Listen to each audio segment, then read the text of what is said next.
Actuality Productions was they had, for one of their modern marvels, and I think it was a special. They did in the year 2000. They did a special on the construction of the World Trade Center, which was just a really, for me, was just all these things that I wasn't unaware of, because it, largely for me it was these landmark structures in New York that, in my memory had always been there. So, but there was a really interesting story on how they in the construction of them, and how they initially people thought they were ugly, and they're like, what are they doing? And it took them a while to fill them, but eventually so it tracked them from the construction all the way to the landmark status they had, up into up until the 90s, and so then.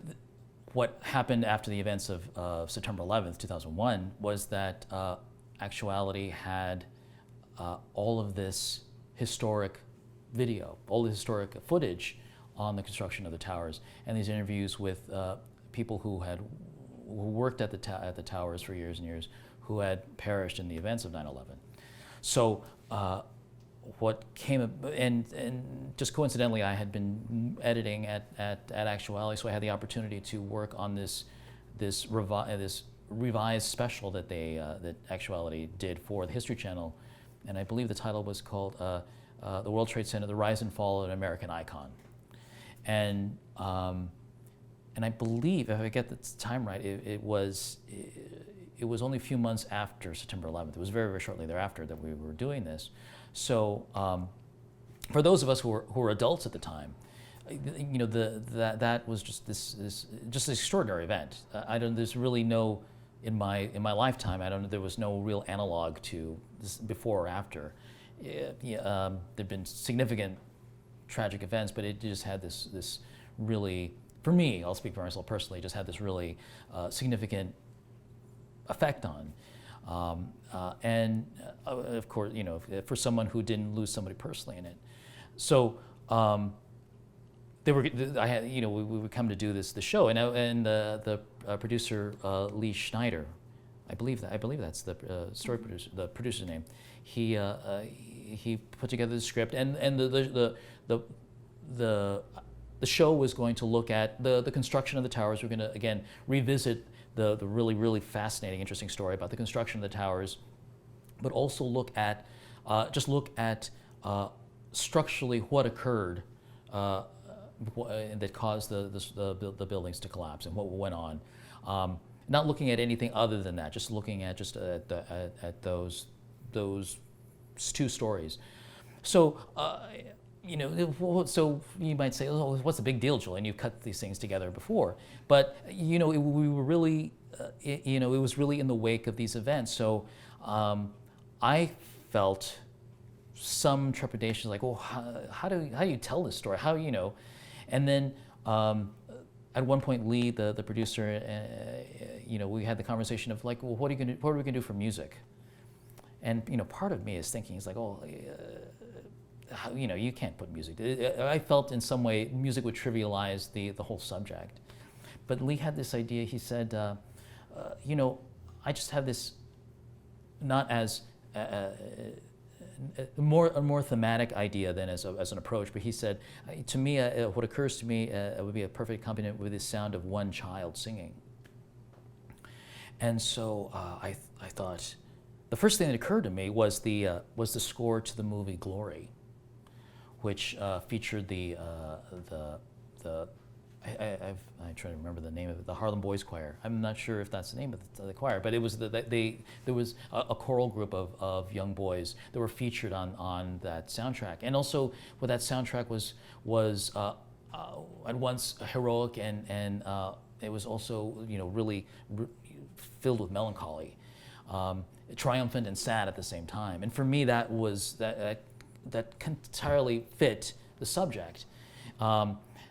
And why that, for me, and also just discovering the music, that also freed me up as far as, there's a story to tell, and there's a way we can tell it in appropriate and in a way that honors everyone involved.